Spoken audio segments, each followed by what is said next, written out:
నేను నిజంగానే సిగ్గుపడుతున్నా సార్. ఎందుకంటే పంట బీమాకు రైతు బీమాకు తేడా తెలియని వ్యక్తి ముఖ్యమంత్రిగా ఉన్నందుకు నేను నిజంగానే సిగ్గుపడుతున్నాను సార్. పంట బీమాకు రైతు బీమాకు తేడా తెలియని వ్యక్తి మీ గొప్ప నాయకుడు, గొప్ప ముఖ్యమంత్రి. నేను అడుగుతున్న అధ్యక్ష మీ ద్వారా ప్రతిపక్షాన్ని, ఈ రాష్ట్రాన్ని పంజాబ్ రాష్ట్రాన్ని మీరు చూసిండ్రు. పంజాబ్ రాష్ట్రాన్ని ఈ రోజు డ్రగ్స్ మహమ్మారి పట్టి పీడించడంతో ఈ రోజు గ్రామాలలో పేద మహిళలు, ధనవంతులు శ్రీమంతులు కాదు, పేదలు భార్య తల్లి కూలికి పోయి సంపాదించిన డబ్బులో భర్తలను సోదరులను ఇవాళ డ్రగ్స్కి అలవాటు పడి బాధపడుతుంటే వాళ్ళకు అందులో సంపాదించిన కొంత డబ్బు పెట్టి డ్రగ్స్ కొని ఇచ్చే పరిస్థితి వచ్చింది. ఈ పరిస్థితి పంజాబ్ రాష్ట్రాన్ని నిర్వీర్యం చేసింది అధ్యక్ష.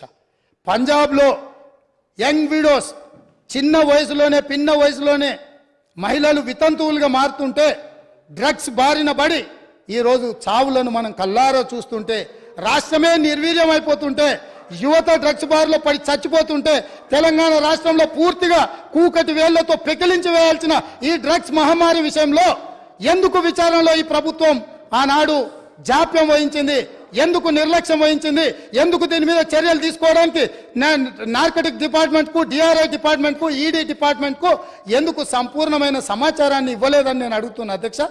ఈ వీడియో కానీ మీకు నచ్చినట్లయితే లైక్, కామెంట్, షేర్ చేయండి. మరిన్ని అప్డేట్స్ కోసం సబ్స్క్రైబ్ చేయండి.